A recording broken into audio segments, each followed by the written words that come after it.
فلا هادي له ونشهد أن لا إله إلا الله وحده لا شريك له ونشهد أن سيدنا وحبيبنا وشفيعنا ومولانا محمدا عبده ورسوله صلى الله عليه وعلى آله وصحابه وبارك وسلم.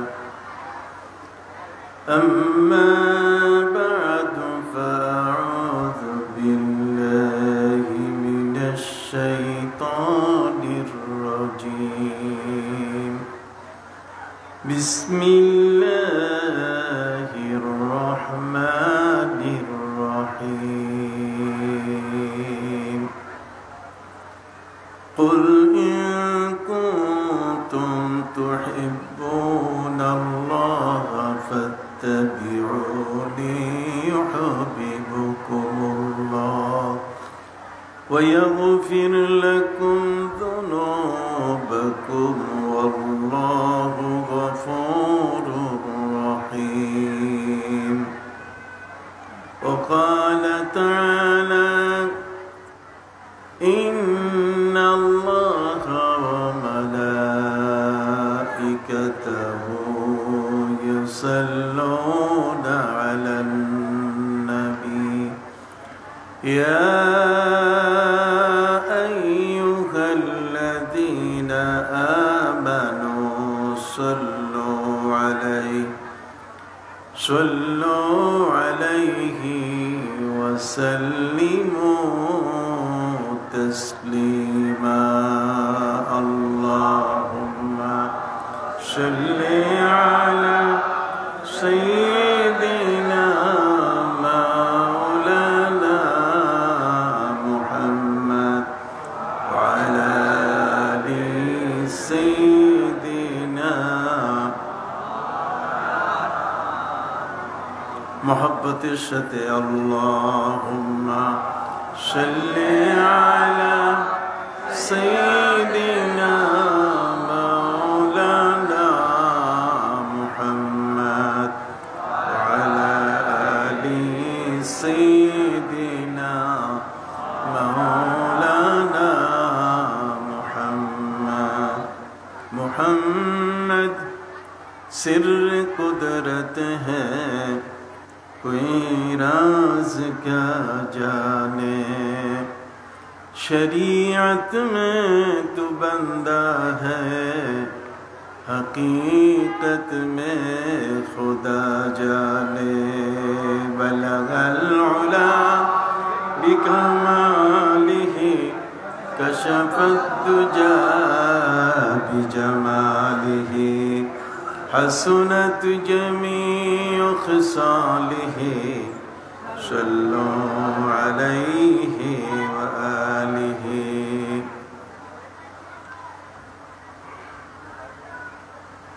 आमिर भांडार ओरस शरीफ पटिया चट्टग्राम गाउसिया रहमान मंजिल प्रांगणे अनुष्ठित औलादे रसूल हादिया जमान मुर्शिदे बरहक रहनुमाए शरीयत व तरीक़त हज़रत मौलाना शाह सूफी सैयद मोहम्मद अबू सैयद शाह आमिर भंडारी अल कादरी अल चिश्ती अल नक्शबंदी अल मुजद्दिदी प्रकाश आबू शाह रहमतुल्लाह अलैहिर विशाल बार्षिकी उपलक्षे आजकेर पवित्र ईदे मिलादुन नबी सल्लल्लाहु अलैहि वसल्लम व खत्मे बुखारी उपलक्षे आयोजित এই মাহফিলের सम्मानित सदर सभापति औलादे रसूल हजरतुल हाज मौलाना शाह सूफी सैयद मोहम्मद तौहीद शाह आमिर भंडारी बर्तमान गंदीनशीन पीर साहेब आमिर भांडार दरबार शरीफ शाहजादा सैयद मोहम्मद मनोहर मिसबा शाह आमिर भंडारी नायब सज्जदशीन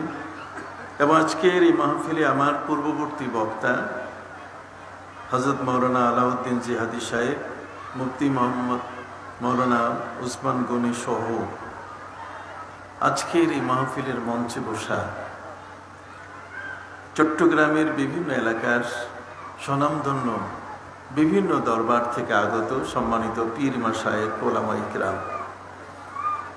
কষ্ট স্বীকার করে আজকের এই গভীর রজনীতে বসা আমার প্রাণপ্রিয় শ্রদ্ধাভাজন মুরব্বিয়ানে জাম সমবসী ভাইরা, যুবক বন্ধুরা, আশিকানে মুস্তফা সাল্লাল্লাহু আলাইহি ওয়াসাল্লাম, শ্রদ্ধেয় এলাকাবাসী, পর্দার আলে মা বোনেরা, আসসালামু আলাইকুম ওয়া রাহমাতুল্লাহি ওয়া বারাকাতুহু।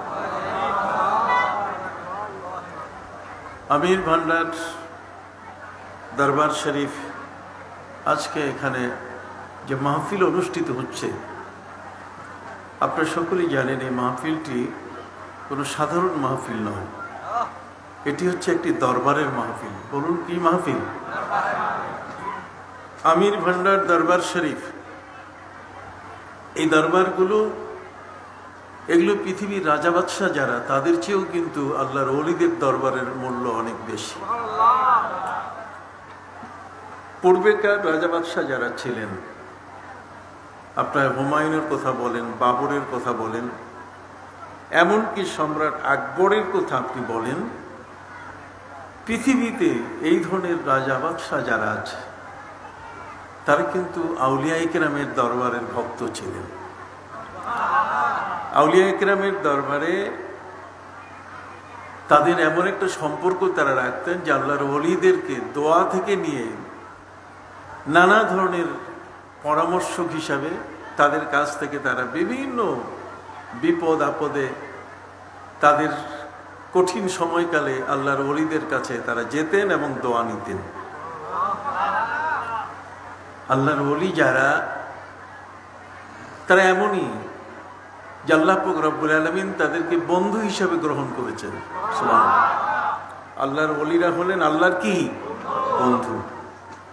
কিন্তু আমরা কষ্ট পাই ওই সময় যখন বাংলাদেশের কোন আলেম এই অলি শব্দটির অর্থ দুশ্মন, আল্লাহর ওলিরা নাকি আল্লাহর দুশ্মন, এই শব্দগুলো যখন উচ্চারণ করে তখন আমরা নেহায়েত কষ্ট পাই। আমরা পবিত্র কোরআন মজিদের বিভিন্ন আয়াতে দেখতে পাই, পবিত্র কোরআন মজিদে আল্লাহ যেমন অলি শব্দ ব্যবহার করেছেন, আউলিয়াও ব্যবহার করেছেন। আলা ইন্না আউলিয়া আল্লাহি লা খাউফুন আলাইহিম ওয়া লা হুম ইয়াহজানুন আল্লাযীনা আমানু ওয়া কানু ইয়াত্তাকুন। যারা আল্লাহকে ভয় করে, যাদের জীবনের প্রতিটি মুহূর্তে তাকওয়া, পরহেজগারি, যারা কখনো অন্যায় অপরাধের কাজে কখনো জড়ায় না, কোনো পাপের কাজের সাথে যাদের কোনো আপোষ নাই, এ সমস্ত মহান আল্লাহর ওলি যাদের এই বৈশিষ্ট্য, তারা কি কখনো আল্লাহর দুশমন হতে পারে? হাত উঁচু করে বলেন, পারে? পারে না। আল্লাহর ওলিরা এমন যে আল্লাহ পাক রব্বুল আলামিন তাদের হাতে যে কুদরতি শক্তি দান করেছেন, যা আমরা সহিহ মুসলিমের হাদিস থেকে জানতে পারি। ভাইরা আমার, হাদিস শরীফে এসেছে, ওয়া ইন্না মিন ইবাদিল্লাহি মান লাউ আকসামা আলাল্লাহি লা আবাররা। আল্লাহর জমিনে আল্লাহর এমন কিছু বন্ধু আছেন, এমন কিছু ওলি বান্দা আছেন, আল্লাহর কাছে যা বলেন সাথে সাথে কবুল হয়ে যায়। এই জন্য আল্লাহর ওলিদের মর্যাদা এত বড় যে জীবিত অবস্থায় যেমন মানুষ তাদের কাছে আসে, তাদের দরবারে আসে, এই ভিড় জমায়, ঠিক ইন্তেকালের পরেও মানুষের আশা কমে না। আপনি কি আমার কথাগুলো বুঝতেছেন? আল্লাহর ওলিদের দরবারে আল্লাহর ওলিগণ যখন ইন্তেকাল করেন, ইন্তেকালের পরেও আউলিয়া ইকরামের মাজারের কাছে মানুষের ভিড় হয়। এই মানুষ কারা? সেই মানুষদের একটু ছোট্ট পরিচয় দেয়। সম্মানিত সুধী, ইমাম আবু হানিফা রাহমাতুল্লাহি আলাইহি নিঃসন্দেহে তিনি আল্লাহর ওলি,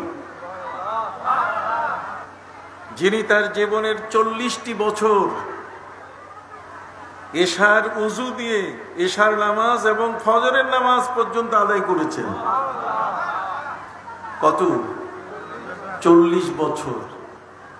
40 বছরের দীর্ঘ সময় পর্যন্ত যিনি তার জীবনের এশার উজু দিয়ে ফজরের নামাজ আদায় করতেন, যিনি তার জীবনে প্রতি রমজান মাসে 60 বার, প্রতিদিন 2 বার করে কোরআন খতম করতেন। আমাদের মধ্যে কে এমন আছে বলেন তো যে দিনে 2 বার কোরআন খতম করতে পারে? এই কথাগুলো শুনে ইসলাম বিদ্বেষী যারা ইসলামের পোশাক পরে, ইসলামের টুপি মাথায় দিয়ে নিজেকে আলেম হিসেবে ঘোষণা করে বলছে যে এগুলো মিথ্যা কথা, আমরা কি তাদের এই কথায় কখনো কান দিব? হাত উঁচু করে বলেন, কান দেব? কখনো কান দেব না। আল্লাহর ওলিদের স্পেশাল পাওয়ার আছে। আল্লাহর ওলিদের স্পেশাল পাওয়ার কি? যদি পানির উপরে জায়নামাজ বিছিয়ে দেয়, তাহলে আল্লাহর ওলির নির্দেশে সেটি একটা নৌকা হয়ে সেই নৌকার মধ্যে একজন নয় 360 জনকে নিয়ে নদী পার হতে পারে। ভাইরা আমার, আল্লাহর বন্ধুদের এমন ক্ষমতা হাদিস শরীফের মধ্যে এসছে। আমার নবীজি বলেন, ওয়া ইন্না মিন ইবাদিল্লাহ, আল্লাহর বান্দাদের মধ্যে কিছু বান্দা এমন আছেন যদি আল্লাহর কাছে লাউ আকসামা আলাল্লাহ, আল্লাহর কাছে কসম করে বসেন যে আল্লাহ এটা আপনি দেন, তাহলে সাথে সাথে আল্লাহর পক্ষ থেকে সেটা মঞ্জুর হয়ে যায়। বড় পীর আব্দুল কাদের জিলানী রহমতুল্লাহ আলাইহির দরবারে নবদম্পতি, যুগ পার হয়ে গেছে 12টি বছর, তাদের ঘরে কোনো সন্তান নাই। নবদম্পতি স্বামী স্ত্রীর জীবন, 2টো মাত্র প্লেট, 2টো থালাই শুধু তারা বের করেন প্রতিদিন, কিন্তু তাদের ঘরে কোনো সন্তান নাই, তাদের বংশ বৃদ্ধির কোনো সম্ভাবনা নাই। স্বামী স্ত্রী মিলে সিদ্ধান্ত নিলেন, আমরা এমন একজন ব্যক্তির কাছে যাব যার দোয়া, যার হাত আল্লাহর দরবারে সাথে সাথে কবুল হয়। ভাইরা আমার, বড় পীর আব্দুল কাদের জিলানী রহমতুল্লাহ আলাইহির গাউসে পাকের দরবারে নবদম্পতি উপস্থিত হওয়ার পরে বললেন, হুজুর, আমরা স্বামী এবং স্ত্রী 12টি বছর হয়ে গেল, এই 12টি বছরের মধ্যে আমাদের ঘরে কোনো সন্তান নাই, আপনি দয়া করে একটু দোয়া করে দেন। কি ভাই, দোয়া চাওয়া জায়েজ আছে কিনা? না না, দোয়া চাওয়া জায়েজ আছে কিনা জোরে বলেন, হাত উঁচু করে বলেন। দোয়া চাইতে হবে। দোয়া ফরিয়াদ আল্লাহর দরবারে, কিন্তু কার হাতে আল্লাহ কবুল করেন তা জানা নাই। এই জন্য স্বামী তার স্ত্রীর কাছে দোয়া চায়, স্ত্রী স্বামীর কাছে দোয়া চায়, শিক্ষক ছাত্রের কাছে দোয়া চায়, ছাত্র শিক্ষকের কাছে দোয়া চায়। কি বলেন, ঠিক না? চেয়ারম্যান সাহেব এলাকাবাসীর কাছে দোয়া চান, এলাকাবাসী চেয়ারম্যান সাহেবের কাছে দোয়া চায়, পীর সাহেব মুরিদদের কাছে দোয়া চান, আর মুরিদ যারা তারা পীর সাহেবের কাছে দোয়া চান, হুজুর দোয়া করবেন। কি বলেন? দোয়া চাওয়া এটা অন্যায় কিছু নয়, কারণ আমার হাতের চেয়ে ওই মানুষটার হাত, আমার জীবনের চেয়ে ওই মানুষটির জীবনের মূল্য অনেক বড়।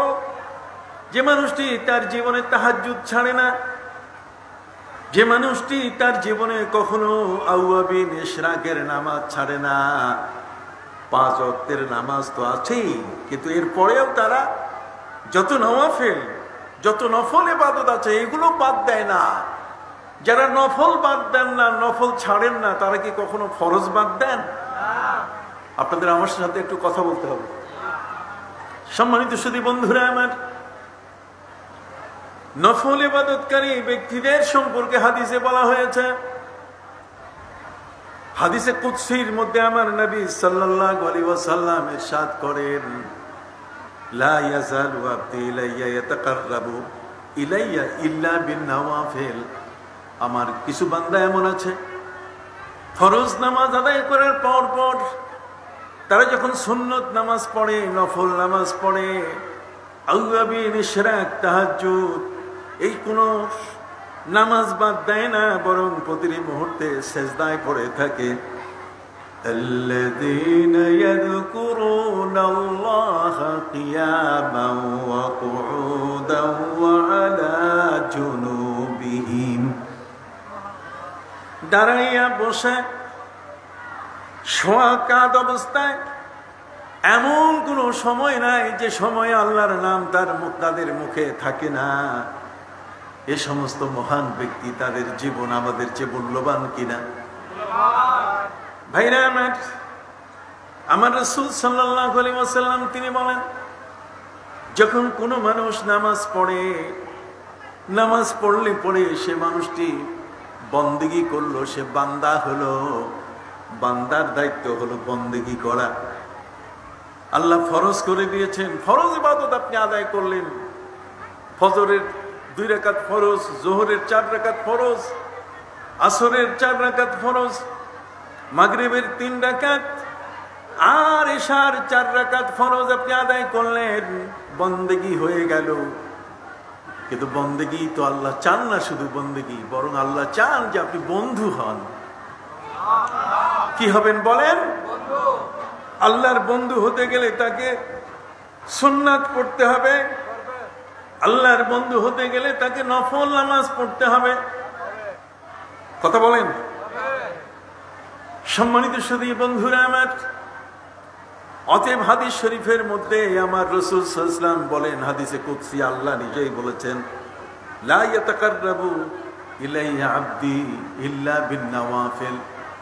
যখন কোন ব্যক্তি নফল ইবাদত করে, নফল ইবাদত মানে তাসবিহ। ওই মৌলবীরা বলছে কিসের হাতের তাসবিহ? তাসবিহ নাকি লাগে না? কথা বলেন? তাসবিহর প্রয়োজন তারা মনে করে না। আল্লাহর ওলিদের দরবারে নির্ধারিত ভাবে ওজিফা আমল হয়। এতবার দরুদ শরীফ পড়তে হবে, এতবার কালেমার জিকির করতে হবে।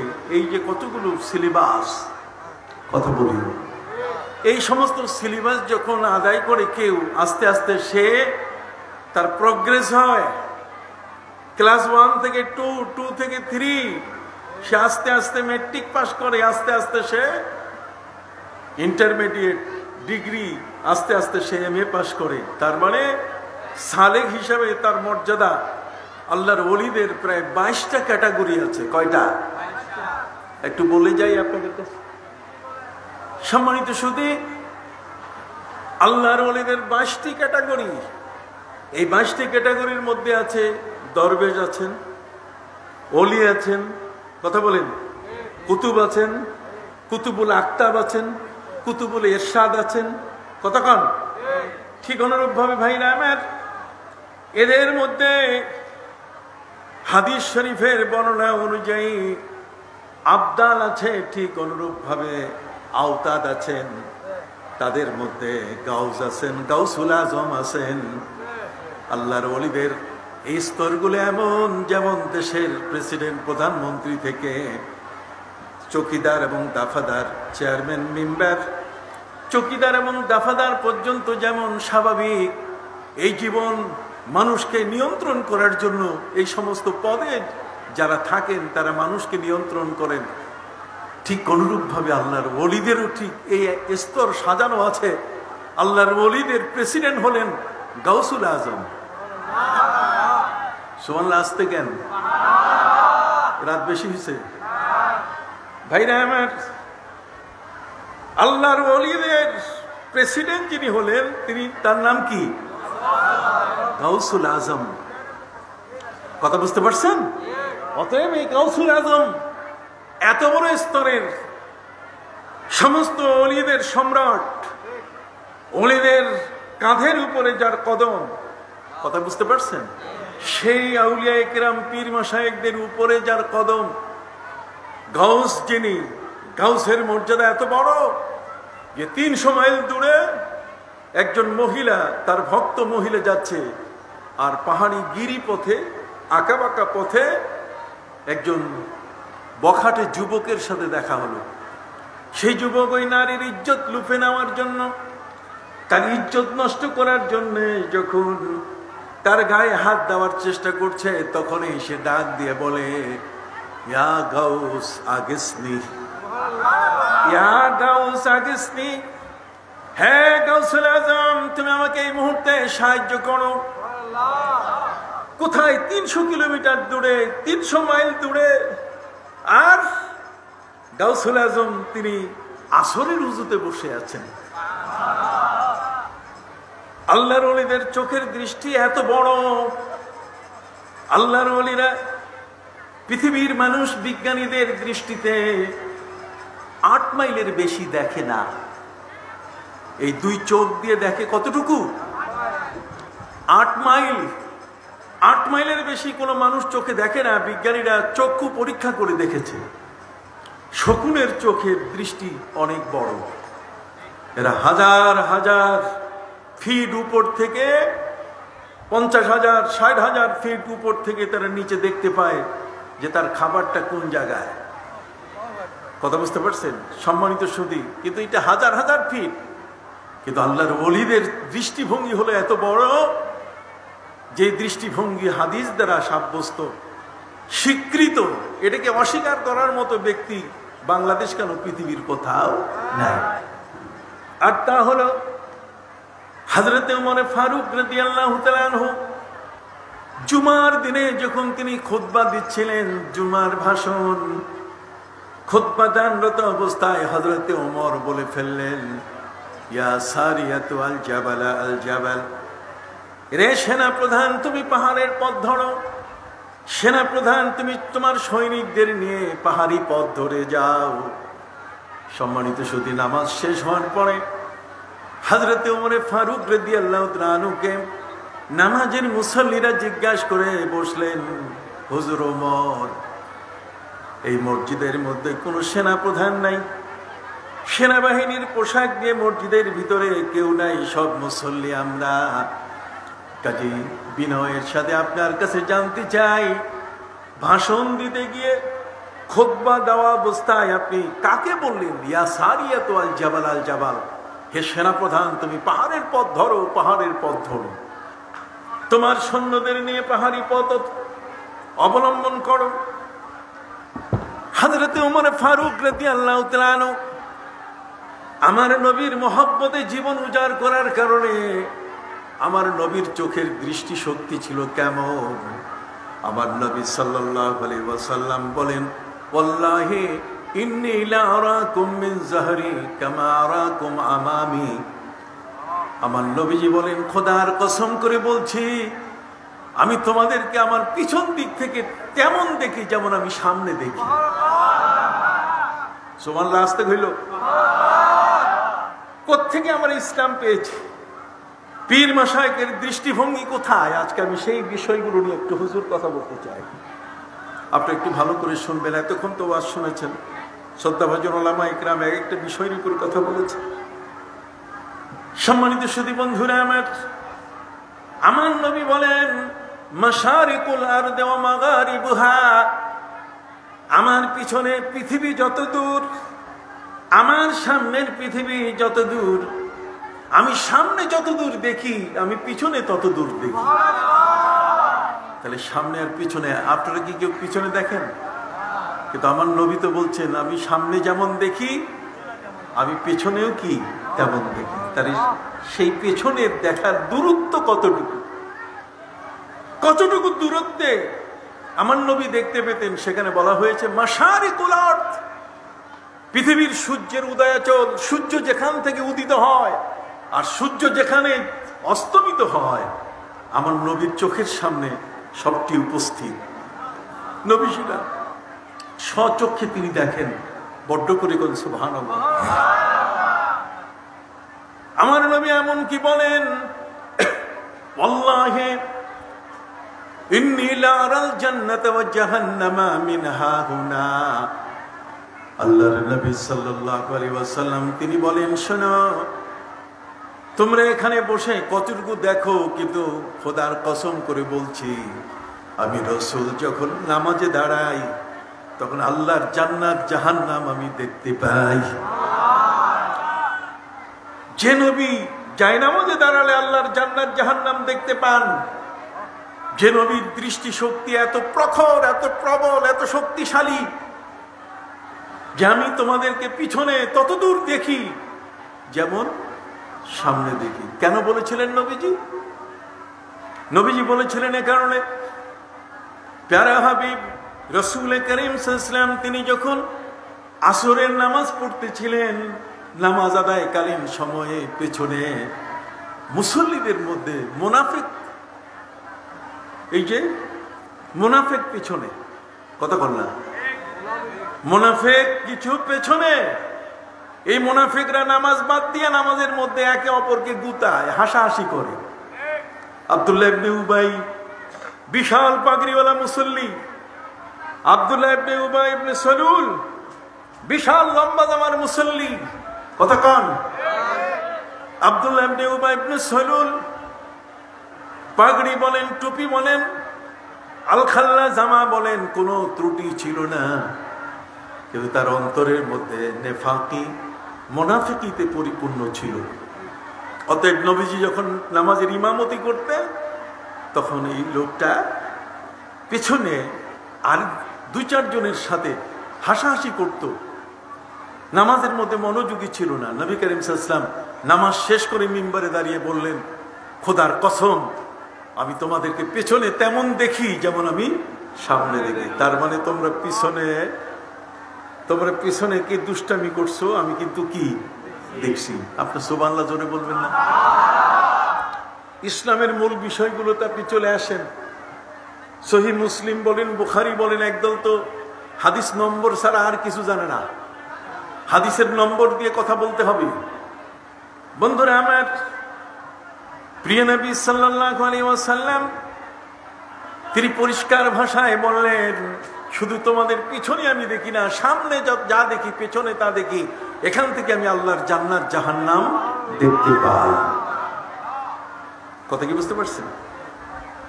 কে কোথায়, কোন জায়গায়, মাটির নিচে কি, আমার নবী বলেন সেই দৃষ্টি শক্তি আমার আছে। আপনি জানেন আব্দুল্লাহ ইবনে উবাই ইবনে সালুল এটা চরম মুনাফিক। এই মুনাফিক আম্মা জান আয়েশা রাদিয়াল্লাহু আনহাকে কষ্ট দিয়েছে, কথা বলেন না। আম্মা জান আয়েশাকে কি দিয়েছে? অপমান দিয়েছে, জিনার তহমত দিয়েছে। আম্মা জান আয়েশা রাদিয়াল্লাহু আনহার উপরে এই ব্যক্তির জিনার তহমত, অপবাদ এত বড় কঠিন যে নবীর পারিবারিক জীবনকে বিপন্ন করে ফেলেছিল, নবীর পারিবারিক জীবনটাকে অস্থির করে ফেলেছিল এই দুষ্ট দুরাচার। সম্মানিত সুধী, সে জানে যে পবিত্র কোরআন মজিদ আল্লাহ বলে দিয়েছেন, ইন্নাল মুনাফিকিনা ফি দারকিল আসফালি মিনান নার, মুনাফিকদের ঠিকানা হলো জাহান্নামের সবার নিচে। যত মানুষ শাস্তি পাবে জাহান্নামের মধ্যে সবার নিচে সবচেয়ে যে কঠিন জায়গাটা, এই তলের জায়গাটা যেখান থেকে আগুন বাইর হয়, সেই জায়গার শাস্তি হবে কার? মুনাফিক। আব্দুল্লাহ ইবনে উবাই ইবনে সালুল সে জানে যে আমি নবীর সাথে যত বেয়াদবি করেছি, কথা বলেন, এই মুনাফিকরা নবীর সাথে কি করেছে? বেয়াদবি করেছে। এই মুনাফিকের প্রেতাত্মারা এখনো আছে, তারা মিলাদুন নবী মানে না। এই দুষ্ট দুরাচার এমন কিছু লোক আছে যারা মিলাদুন নবী সাল্লাল্লাহু আলাইহি ওয়াসাল্লাম, প্রিয় নবী সাল্লাল্লাহু আলাইহি ওয়াসাল্লামের মিলাদ আসলে সিরাত নিয়ে ব্যস্ত হয়। কথা বুঝতে পারছেন? নিশ্চয়ই আমার পূর্বের আলোচক যারা এই বিষয়গুলো নিয়ে কথা বলেছেন। সম্মানিত সুধী বন্ধুরা আমার, ইন্নাল মুনাফিকিনা ফিদ দারকিল আসফালি মিনান নার, মুনাফিকদের ঠিকানা হলো জাহান্নামের সবচেয়ে নিচের জায়গাটা। অতএব সে আব্দুল্লাহ ইবনে উবাই ইবনে সালুল, সে তার ছেলে যে তাকে সে বলে যাচ্ছে, এই যে আব্দুল্লাহ, তার নিজের নামও আব্দুল্লাহ, তার ছেলের নামও কি? আব্দুল্লাহ। ছেলেকে সে বলছে যে বাবা, আমি তো সারা জীবন মুনাফিকি করে গেলাম, কিন্তু তুমি নবীর ভক্ত হয়েছো। আব্দুল্লাহ ইবনে উবাই ইবনে সালুল, এই মুনাফিকের ছেলেটা মুসলমান হয়েছিল। আব্দুল্লাহ মুনাফিকের ঘরে মুসলমান। আব্দুল্লাহ ইবনে উবাই ইবনে সালুল তার ছেলেকে ওসিয়ত করে যাচ্ছে মরার আগে, বাবা আমি যেদিন মারা যাব, আমি জানি মরলে পরে কবর আমাকে স্বাভাবিক রাখবে না, কবরে ফেরেশতারা গুর্জু মারবে, আমার উপরে আক্রমণ করবে, আঘাত করবে। কবরের শাস্তি থেকে বাঁচার আমার কোনো উপায় নাই। অতএব তুমি একটা কাজ করবে, আমি মারা গেলে তুমি আমাদের প্রিয় নবী মুহাম্মদুর রাসূলুল্লাহ সাল্লাল্লাহু আলাইহি ওয়াসাল্লামের দরবারে গিয়ে তার কাছে আরজি করবে যে হুজুর আমার বাবা মারা গেছেন, দুটো জিনিস তিনি ওসিয়ত করে গেছেন, যদি দুটো জিনিস আপনি দান করেন। নবীজিকে গিয়ে তুমি দুটো জিনিস আবেদন করবে, নবীর দরবারে দুটো জিনিস তুমি আনার চেষ্টা করবে। একটা হলো নবীজির জুব্বা মোবারক, নবীজি যে গায়ে জামা পরতেন সেই জুব্বা মোবারক তুমি আমার কাফন বানাই দিও।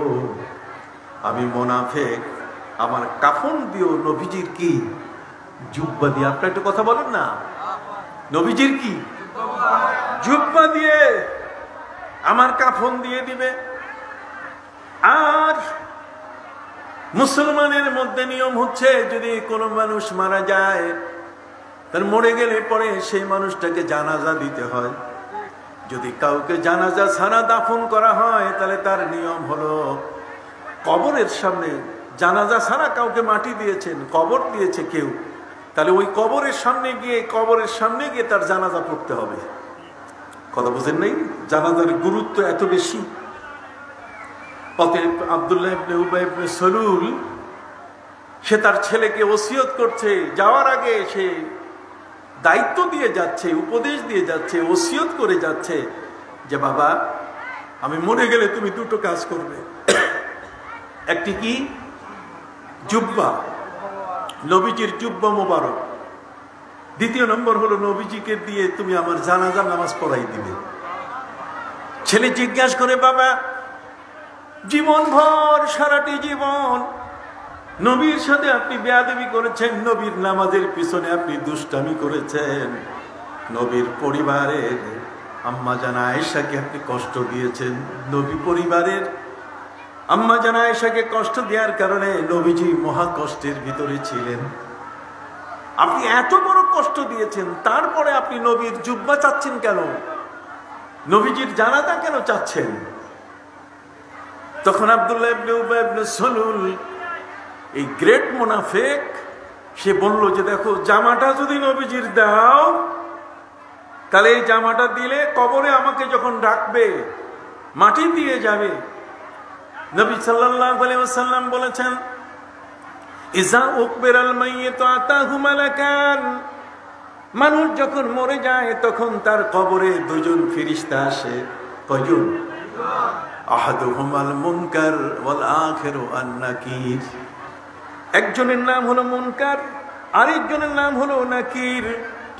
ইয়াসআলান, তারা প্রশ্ন করবে মার রাব্বুকা ওয়া মা দীনুকা ওয়া মান নাবিয়্যু, বলো কে তোমার রব, তোমার ধর্মের নাম কি এবং তোমার নবী কে। ওই ফেরেশতা যখন আমাকে কবরে প্রশ্ন করবে তখন ফেরেশতাকে আমি ধমক দিয়ে কবর থেকে বের করে দেব, বের হও কবর থেকে, তোমরা দেখো না যে আমার গায়ে নবীর জুব্বা আছে, নবীজির জুব্বা মোবারক আমার গায়ে আছে, আমাকে আবার প্রশ্ন করো কেন? তার মানে কবরে হাইকোর্ট দেখাবার জন্য ফেরেশতাদেরকে হাইকোর্ট দেখাবে। এই জন্য এই আব্দুল্লাহ ইবনে উবাই ইবনে সালুল আমার নবীজির জুব্বা মোবারক এবং তার জানাজা বলছে যে নবী আমাকে জানাজা দিয়েছেন, এর চেয়ে সৌভাগ্যের কি আছে? তার জুব্বা মোবারক আমার গায়ে, তারপরে প্রশ্নের উত্তর দিতে হবে। Get out. ফেরেশতাকে কবর থেকে গেট আউট করার জন্য, কবর থেকে খেদায় দেওয়ার জন্য, বের করে দেওয়ার জন্য সে কৌশল করেছে। সম্মানিত সুধী, এই আব্দুল্লাহ ইবনে উবাই ইবনে সালুল যখন মারা গেল, আপনাদের কষ্ট হচ্ছে? হাত উঁচু করে বলেন তো, কষ্ট হচ্ছে না?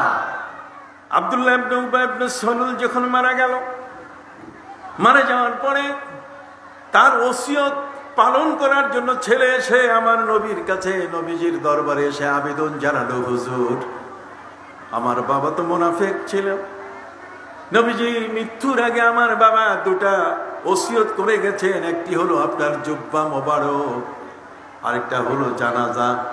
আপনি জানাজা দিবেন, তার সাথে সাথে আমার নবীজি তার জুব্বা মোবারক দিয়ে দিলেন। দয়াল নবী দেখছেন আপনি?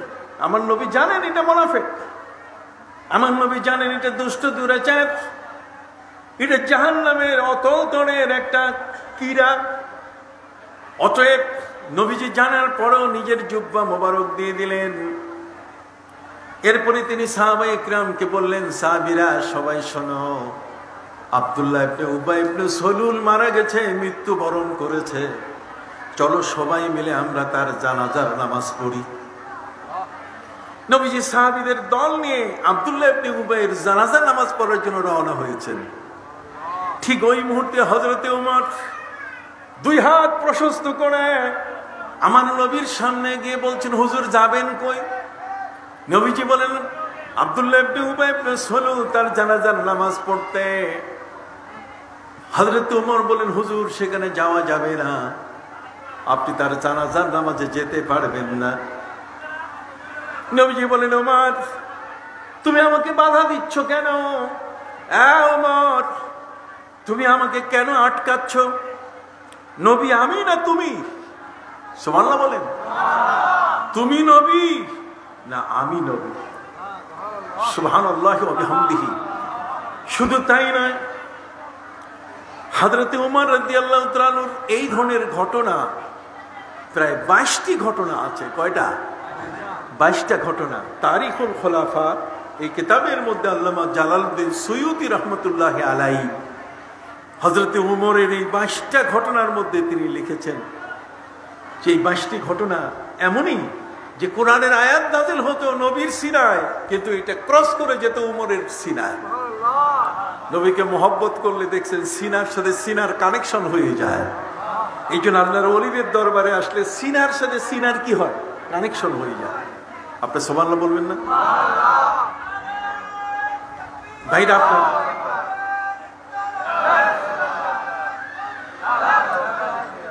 এই ওয়াজ অন্ধচক্ষুর মানুষ আপনাকে শোনাবে না। কথা বুঝতে পারছেন? যার অন্তর বাঁকা, যার অন্তরের মধ্যে বক্রতা আছে, বেঁকে গেছে, সে আপনাকে এই ওয়াজ কখনো শোনাবে না।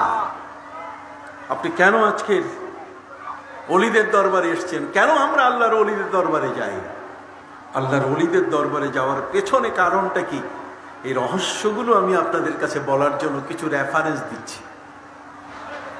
সম্মানিত সুধী, হযরত ওমর আমার নবীকে আটকাই দিলেন, নবী যেতে পারবেন না। হযরত ওমরের আরেকটি ছোট ঘটনা বলে দেই। প্রিয় নবীজি সাল্লাল্লাহু আলাইহি সাল্লাম কাবা ঘরের চতুর্দিকে তিনি 7 বার তওয়াফ করলেন। 7 চক্করের মাধ্যমে একটা তওয়াফ হয়ে গেল।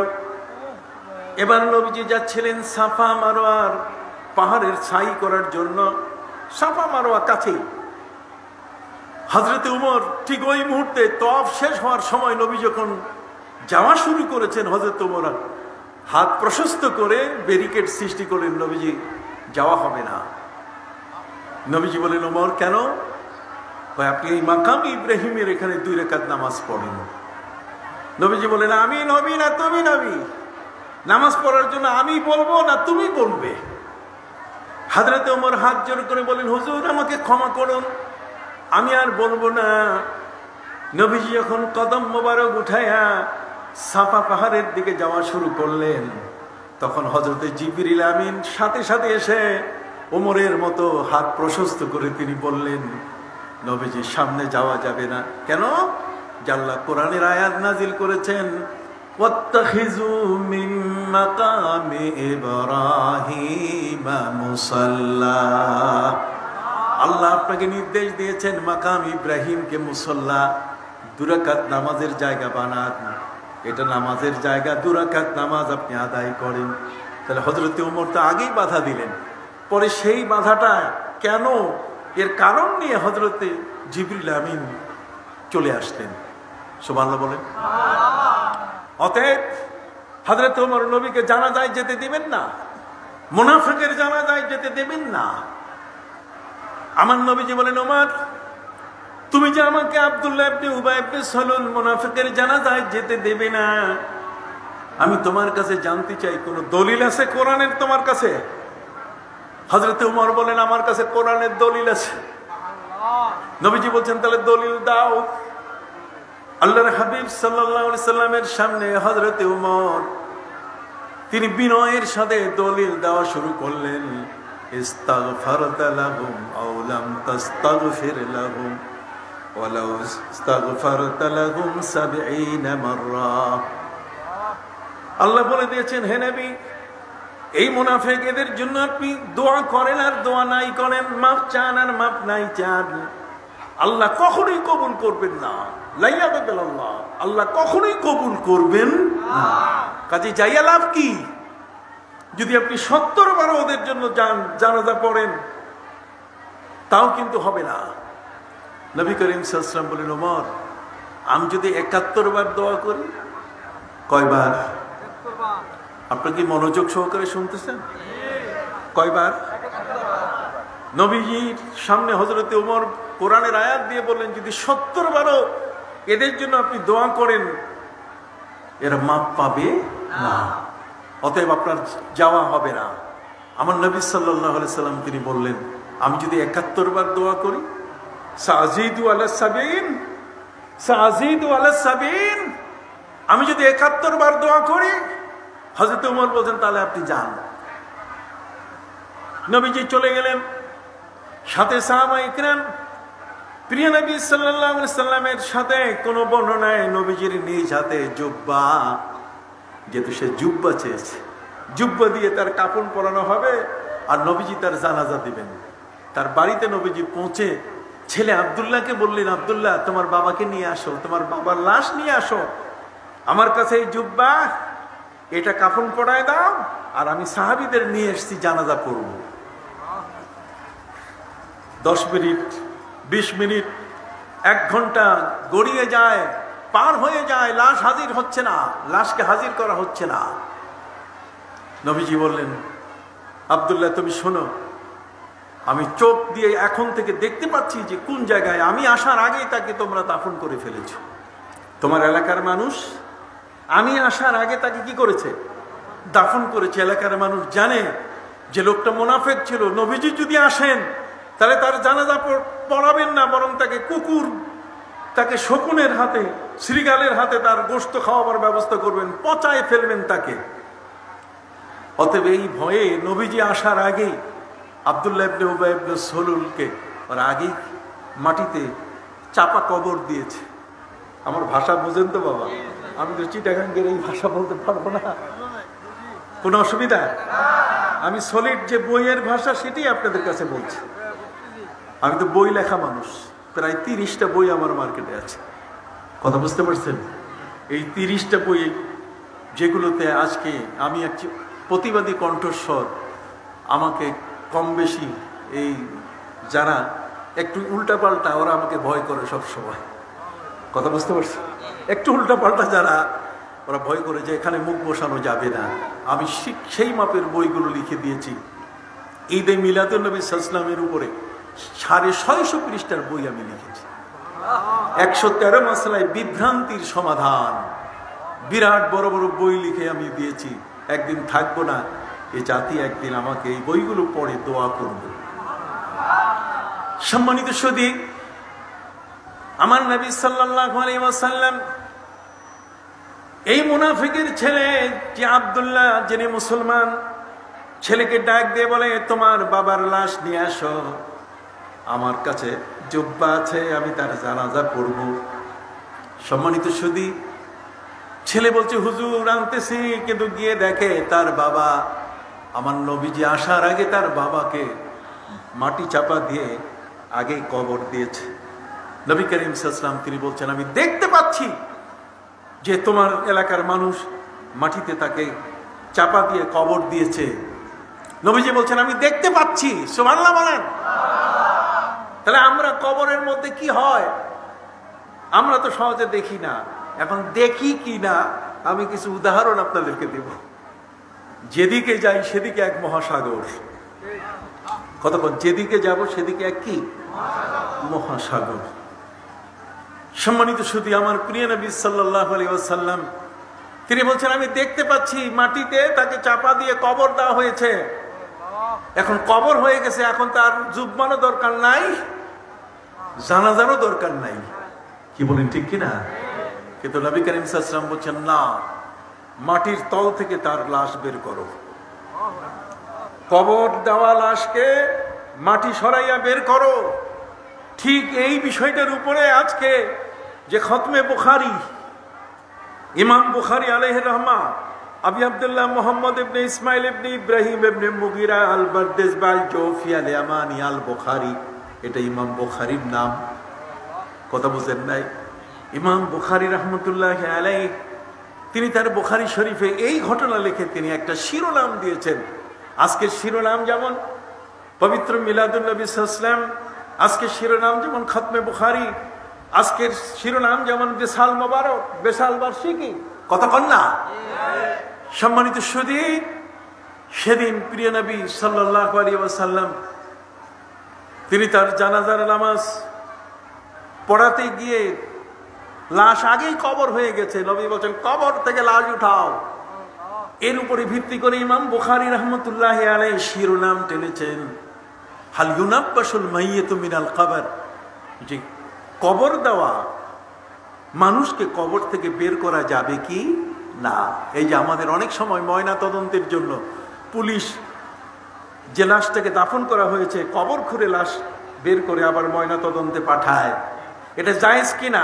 এই ঘটনা থেকে সাব্যস্ত এটা জায়েজ, যেহেতু নবী করিম সাল্লাল্লাহু আলাইহি ওয়াসাল্লাম আব্দুল্লাহ ইবনে উবাই ইবনে সালুল এই মুনাফিকের লাশ কবর থেকে বের করেছিলেন।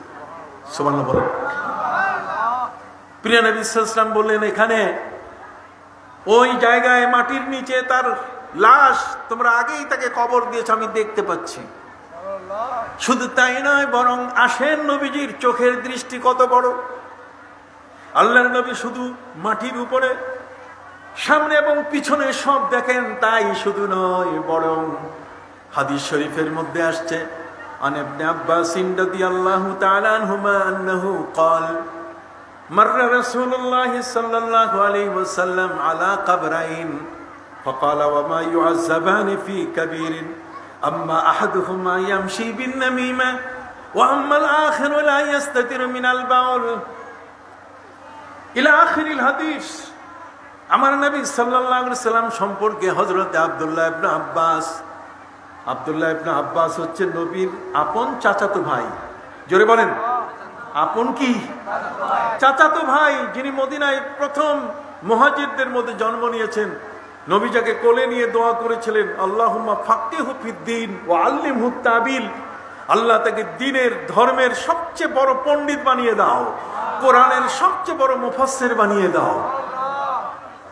সেই আব্দুল্লাহ ইবনে আব্বাস রাদিয়াল্লাহু তাআলা বলছেন, মাররা রাসূলুল্লাহ সাল্লাল্লাহু আলাইহি ওয়াসাল্লাম আলা কাবরাইন। প্রিয় নবী সাল্লাল্লাহু আলাইহি ওয়াসাল্লাম তিনি একটা মরুভূমি দিয়ে অতিক্রম করছিলেন। মরুভূমিতে অতিক্রম করাকালীন সময়ে নবীজির নাকায়ে কাসওয়া, তার যে উষ্ঠির উপরে নবী উঠতেন চড়তেন, এটা কয়েক ধরনের ছিল। তার মধ্যে একটা হলো নাকা কাসওয়া, নাকায়ে কাসওয়া, কাসওয়া উট। জোরে বলে না, কি উট? এই কাসওয়া উটটা এমন, এটা আল্লাহর হুকুমে চলে।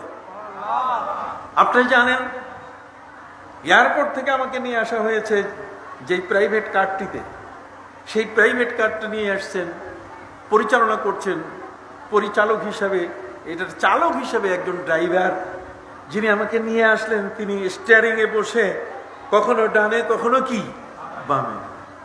ঘোড়ার পিঠে উঠলে সেখানেও কিন্তু লাগাম আছে, হাতির পিঠে যদি উঠে সেখানে মাহুত যে সেও কিন্তু লাগাম টানে, যে হাল বায় সেখানেও গরু নাকের রশি ডানে টানে বামে টানে গরুকে ঘুরায়।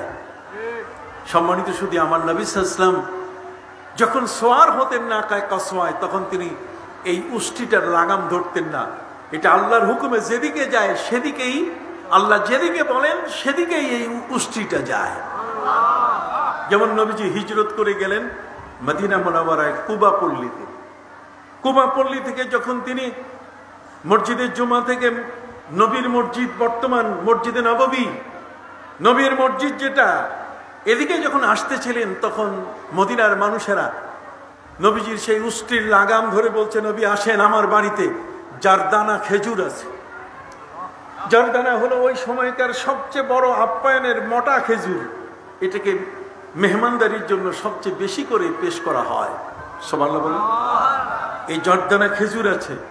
নবীজি আসেন, উটের রশি ধরে লাগাম ধরে যখন টানতেছে, আল্লাহর নবী সাল্লাল্লাহু আলাইহি ওয়াসাল্লাম বলছেন, আরসেলুহা ফাইন্নাহা মা'মুরা, তোমরা আমার উষ্ট্রিটাকে ছেড়ে দাও, এই উষ্ট্রিটার লাগাম ধরো না, এটা আল্লাহর হুকুমে চলতেছে। নবীর উষ্ট্রি চলে কার হুকুমে? আবার বলেন কার হুকুমে? আর সেই নবীর শানে একটু দাঁড়াইয়া কিয়াম করব, তখন কোমর বাঁকা হয়, কতক্ষণ না, তখন কোমর ব্যথা হয়, তখন কোমরের মধ্যে স্পাইনাল কর্ড কলাপস হয়ে যায়, কতক্ষণ না, তখন এই কোমর দিয়ে দাঁড়িয়ে ইয়া নবী সালাম আলাইকা বলতে চায় না। কথা কি বুঝতে পারছেন? এটা হচ্ছে মানসিক দোষ, এদের মন দুষ্ট, মানসিক এই রোগী, এই মানসিক রোগীদেরকে আপনি সহজে সুস্থ করতে পারবেন না।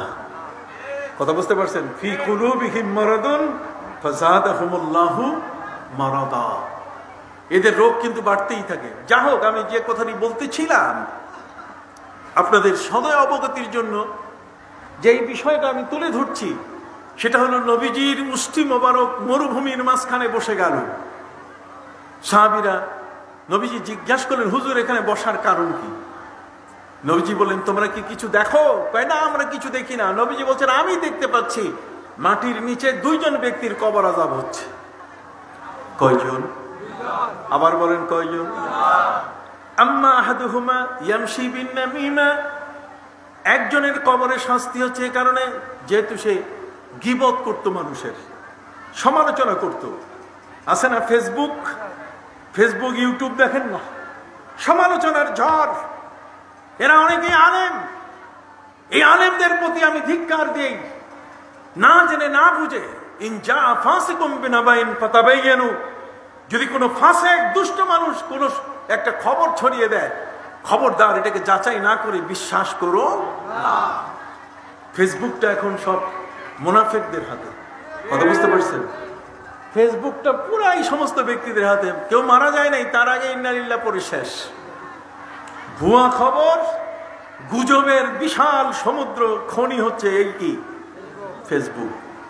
আপনি কথা বুঝতে পারছেন? যা হোক, সম্মানিত শুধু আমার নবী সাল্লাল্লাহু আলাইহি ওয়াসাল্লাম তিনি বললেন, আমি দেখতে পাচ্ছি এর মধ্যে দুইজন ব্যক্তির কবর আযাব হচ্ছে মাটির নিচে।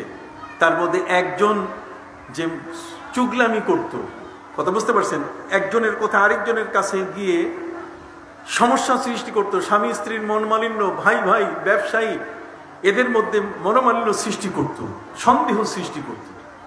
ওয়া আম্মাল আখিরু লা ইস্তাতিরু মিনাল বাউল, আর দ্বিতীয় ব্যক্তি যে সে পেশাব থেকে নিজকে রক্ষা করত না।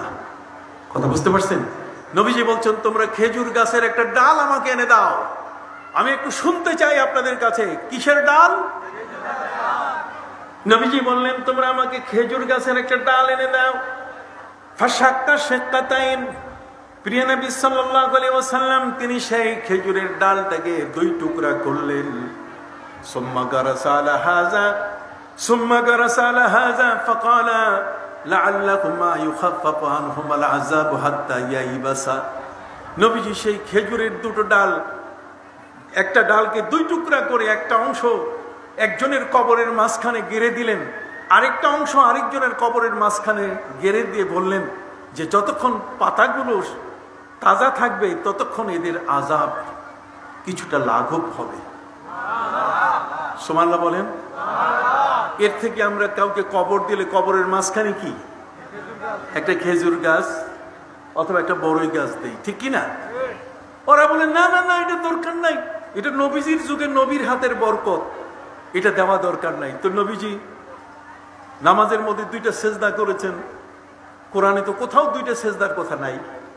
যে তুমি একটা দিয়া ইমামতি করো, দেখি পারো কিনা, কথা বল না।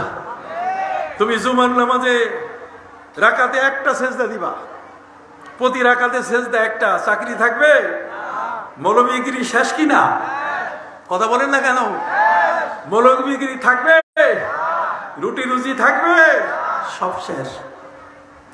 নবীজি 2 রাকাত এই নামাজ ফজরের, সেখানে প্রতি রাকাতে 2টা করে সেজদা।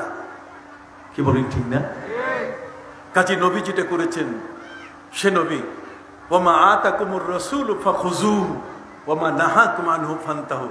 নবী যা নিয়ে এসেছেন তা আঁকড়িয়ে ধরো, এটাই নবীর প্রতি মহব্বত। কুল ইন কুনতুম তুহিব্বুনাল্লাহ ফাত্তাবিউনি, ইত্তিবা, নবীর অনুসরণ। নবী যেভাবে করেছেন সেভাবে। নবী যেভাবে খাইছেন, নবী বাম হাতে খান নাই, তিনি খেয়েছেন কোন হাতে? যাই না। এখন তুমি যদি আমেরিকান হয়ে যাও, ইউরোপিয়ান হয়ে যাও, হাত তো 2টাই আল্লাহ সৃষ্টি করছে, কাজে আমি বাম হাতে খাইতেছি, হবে নাকি? আপনার কথা বলছেন না কেন? সব জায়গায় যুক্তি চলে না, সব জায়গায় কি যুক্তি চলে না। সম্মানিত সুধী বন্ধুরা আমার, ইসলামের প্রতিটি কাজ, আপনি মাথায় টুপি দিয়েছেন, আপনি বলেন না না আমি টুপি রাখবো না, টুপিটা মোহাম্মদ সাল্লাল্লাহু আলাইহি ওয়াসাল্লাম নিজে তৈরি করেছেন। আরে তুমি জানো না আজকের পুলিশ বলেন, বিডিআর বলেন, বিজিবি বলেন, আপনার র্যাব বলেন, যত ধরনের আর্মি ব্যাটালিয়ান, সবাই মাথার মধ্যে কি দেয়? টুপি দেয়। কতক্ষণ না ওই টুপিটা চোখে পড়ে না, এইটা আপনার চোখে পড়লো আর ওইটা চোখে পড়ে না। এই সমস্যাগুলো কেমনে সমাধান করব? কথা বুঝতে পারছি? ওই যে বললাম, মনটা বাঁকা হয়ে গেছে, কালিমা লেগে গেছে, অন্তরের উপরে ছাপ পড়ে গেছে, এখন ভালো জিনিস সে চোখে দেখে না। সংক্ষিপ্তভাবে আমার আলোচনা শেষ করতে হবে, যেহেতু আমার যাওয়ার প্রশ্ন আছে। সম্মানিত সুধী, বিনয়ের সাথে আপনাদের কাছে যে কথাটি শুরু করেছিলাম আমি, প্রিয় নবী সাল্লাল্লাহু আলাইহি সাল্লাম তিনি বলেন, আমি পেছনে তেমন দেখি যেমন সামনে কি দেখি। আল্লাহর ওলিদের ঠিক এই ধরনের বড় পীর আব্দুল কাদের জিলানী রহমতুল্লাহ আলাইহি 300 মাইল দূরে ওই মহিলাকে তিনি দেখতে পেলেন। কথা কি বুঝতে পারছেন? তাহলে আছে কিনা দলিল? 300 মাইল দূরে, এত দূর পৃথিবীর মধ্যে এমন কোন ক্রিকেটার নাই যে বল যখন সে মারছে এত দূরে কেউ নিতে পারে। সম্মানিত শুধু আমি তাকে ক্রিকেটার বলছি না, তিনি মহান আল্লাহর ওলি। আসরের উজু যখন করছিলেন তখন পায়ের খরম হাতে নিয়ে তিনি ওই উজু অবস্থায় ওই বখাটে যুবক, যেটা 300 মাইল দূরে হযরতে বড় পীর আব্দুল কাদের জিলানী রহমতুল্লাহ আলাইহির ভক্তের ইজ্জত নষ্ট করছিল সেই মহিলার, এখান থেকে তিনি এমন ভাবে ছুঁড়ে মারলেন সেই খরম, ওই খরম গিয়ে সেই যুবকের গালের মধ্যে চপেটাঘাত শুরু হয়ে গেল। কথা কি বুঝতে পারছেন? তার আল্লাহর ওলিদের চোখের দৃষ্টি কত বড়। এই জন্য হযরতে ওমর ফারুক তিনি তাকে প্রশ্ন করা হলো যে আপনি মসজিদের মধ্যে বললেন, ইয়া সারিয়াত আল জাবাল আল জাবাল, রে সেনাপ্রধান তুমি পাহাড়ের পথ ধরো, তুমি পাহাড়ের পথ অনুসরণ করো, তোমার সৈন্যদের দিয়ে পাহাড়ি পথ ধরে যাও। ওমর, মসজিদের মধ্যে তো কেউ নাই, হযরতে ওমর বলছেন যে আমি খুতবা দেওয়া অবস্থায় এখান থেকে 850 কিলোমিটার দূরে, 500 মাইল দূরে আমি দেখতে পেলাম সেখানে ইরানের বাল্খ এলাকায় মুসলিম সৈন্যদের উপরে অমুসলিমদের আক্রমণ শুরু হয়েছে। সেনাপতি খুঁজে পাচ্ছেন না যে কোন পথ ধরে বাঁচবে, তার সৈন্যদেরকে বাঁচাবে। এই জন্য আমি এখান থেকে তাকে কমান্ড দিয়ে দিলাম। কোনো মেঠোফোন ছিল না, কোনো মোবাইল ছিল না, কথা না, কোনো ওয়ারলেস ছিল না, কোনো দূরযন্ত্র ছিল না। কথা বুঝতে পারছেন? অথচ ওমর ফারুক তিনি মুখ দিয়ে বললেন, ইয়া সারিয়াত আল জাবাল আল জাবাল, সেনাপ্রধান তুমি পাহাড়ের পথ ধরো। আমি এখান থেকে সেই 500 মাইল দূর, তার মানে 850 কিলোমিটার দূরে আমি এখান থেকে তাকে কমান্ড দিয়েছি।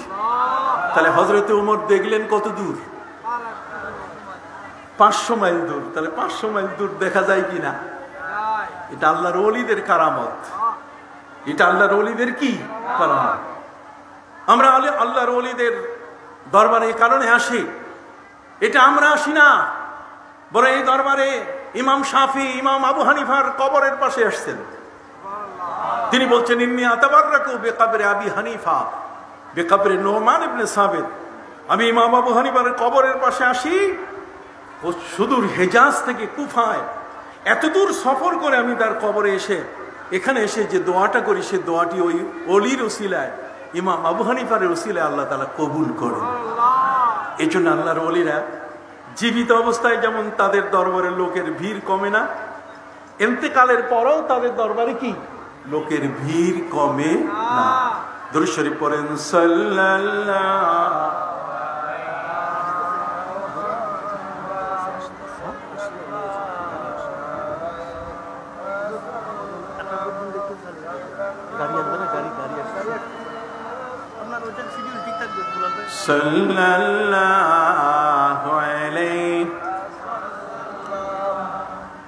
বাবারা, আপনারা কি বুঝতে পারছেন বিষয়টা?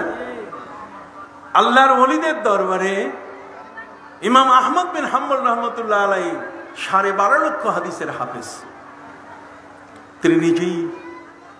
তিনি নিজেই তার জীবনে 12.5 লক্ষ হাদিসের হাফেজ। তার ছেলেকে বলছেন, ইয়া বুনাইয়া, হে আমার প্রিয় পুত্র, সব মনে রাখবে তুমি এখন থেকে আল্লাহর ওলিদের দরবারে যাবে। ইমাম আহমদ বিন হাম্বল 12.5 লক্ষ হাদিসের আলেম, মনে কি বুঝেন না কোনটা ভালো কোনটা মন্দ? কথা বল, ভালো মন্দ কোনটা এটা বুঝেন না। অতএব তিনি তার ছেলেকে বলছেন, বাবা তুমি আল্লাহর ওলিদের কাছে যাবে। কেন? ফাইন্নাহুম জাদু আলাইনা বিল ইলমি, আল্লাহর ওলিদের ইলম আলেমদের চেয়ে বেশি।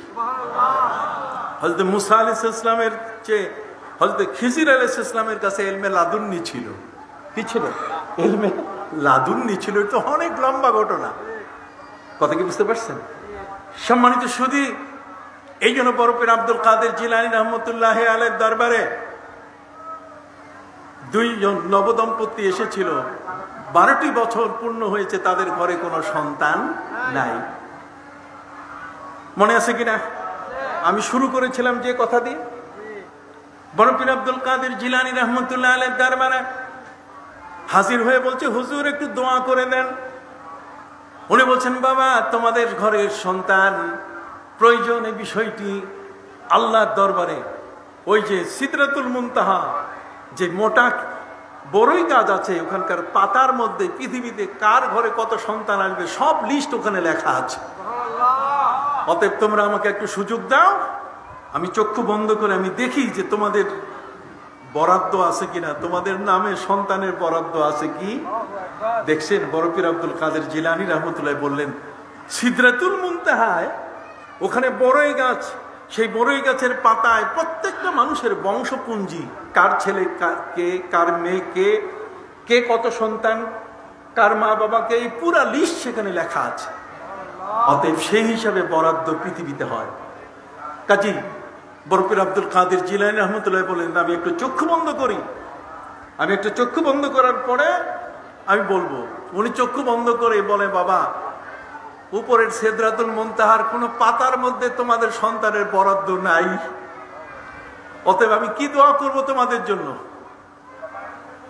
তোমাদের জন্য আমার কোনো দোয়া করার সুযোগ আছে কোথায়? সিদরাতুল মুনতাহার বড়ই গাছের পাতার মধ্যে তোমাদের বংশে সন্তান আসবে এটা নাই, সব জিরো, নীল। নবদম্পতি দুজনে বললেন, হুজুর আপনি সিদরাতুল মুনতাহা দেখছেন না কি দেখছেন এটা জানার জন্য আমরা আসি নাই, আমরা এসেছি আপনি একটু দোয়া করে দিবেন। সুবহানাল্লাহ বলেন। কি? ওই যে ওয়াইন্না মিন ইবাদিল্লাহি মান লাউ আকসামা আলাল্লাহি লাবাররা, আল্লাহর ওলিদের মধ্যে এমনও আল্লাহর ওলি আছেন যখনই হাত পেতে দোয়া করেন সাথে সাথে আল্লাহর দরবারে কি হয়ে যায়? কবুল হয়ে যায়। বরফির আব্দুল কাদের জিলানী রহমতুল্লাহ আলাইহির কাছে নবদম্পতি বিনয়ের সাথে বলে উঠল, হুজুর আপনি চক্ষু বন্ধ করে কোন জগতে গেছেন এটা জানার জন্য, বোঝার জন্য আসি নাই, আমরা এসেছি আপনি একটু দোয়া করে দেবেন। উনি বলছেন, যাও আমি দোয়া করে দিলাম, আল্লাহ যেন তোমাদের বরাদ্দ দিয়ে দেন। কিন্তু আমি দেখতেছি কিছু নাই। সম্মানিত সুধী, অবাক কাণ্ড, একেবারে অবাক কাণ্ড।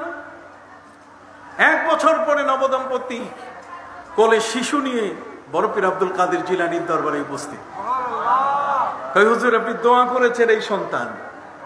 উনি বলেন, আমি দেখলাম মুরাকাবা করে, আমি চক্ষু বন্ধ করে ওই সিদরাতুল মুনতাহা ঘুরে ঘুরে তোমাদের সন্তানের বরাদ্দ আমি দেখলাম। আসলে কি আমার এখানে কোনো ত্রুটি হয়েছে কিনা দেখি আরেকবার। চক্ষু বন্ধ করে তিনি দেখলেন যে আসলে ওই ওখানে জিরো, নীল। ওই সিদরাতুল মুনতাহা বড়ই গাছের পাতার মধ্যে ওদের কোনো সন্তানের বরাদ্দ নাই। উনি অবাক হয়ে গেলেন। তিনি নবদম্পতিকে বললেন, ঠিক আছে, যদি আল্লাহ দিয়ে থাকেন নিয়ে যাও, যাও, দোয়া করে দিলাম।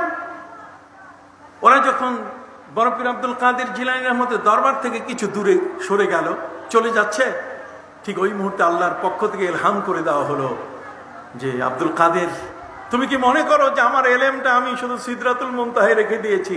বরং তোমার মতো একজন ওলি আমার বন্ধু যদি দোয়া করে, আমি সাথে সাথে সেটা কবুল করে নিই। এই জন্য আমরা ওলি আল্লাহদের দরবারে আসি। জোরে বলুন। এই জন্য আমরা ওলিয়া উলিয়াদের কি দরবারে আসি।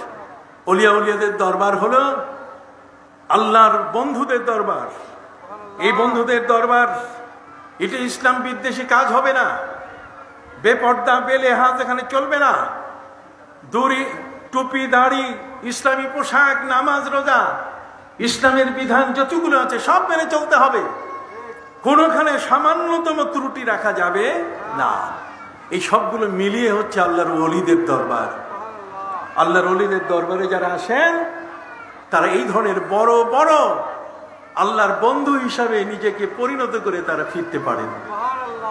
আসুন আমরা আল্লাহর কাছে দোয়া করি, এই ধরনের মহান দরবার আল্লাহ যেন কবুল করে নেন সকল নামে। শিরক বেদাত মুক্ত। কতক্ষণ আজকে একদল মানুষ মাজার ভাঙ্গার নামে উল্লাস করছে, কতক্ষণ, এটা কখনো সমর্থিত নয়। এটা ফৌজদারি অপরাধ। জোরে বলে, এটা কি ফৌজদারি অপরাধ। অতএব আমি আশা করি এদেশের মানুষ বোকা নয়। আল্লাহর ওলিদের মাধ্যমে এদেশে ইসলাম এসছে। শাহ সুলতান মাহমুদ বলখি, শাহজালাল ইয়ামানি, শাহ পরান, শাহ আমানত, এই 12 আউলিয়ার শহর চিটাগাং শহর। আমি আর আগাতে পারছি না। এ সমস্ত আউলিয়া ইকরাম আমাদের কাছে ইসলাম নিয়ে এসছেন, আর তারা যেখানে ঘুমিয়ে আছেন তাদের সেই জায়গাটা ধ্বংস করার সাথে সাথে কোরআন পর্যন্ত পুরাই ফেলতেছে। পবিত্র কোরআন পর্যন্ত কি পুরাই ফেলতেছে। দুঃখজনক। আমি চাই তারা ফিরে আসুক, আল্লাহর ওলিদের বন্ধু হোক, নিজেকে ইসলাহ করুক, শুদ্ধ করুক। এই প্রত্যাশা রেখে এই দরবারের শুভকামনা করে আজকের মতো এখানেই শেষ করলাম। আসসালামু আলাইকুম ওয়া রাহমাতুল্লাহি ওয়া বারাকাতুহু। মারহাবা মারহাবা।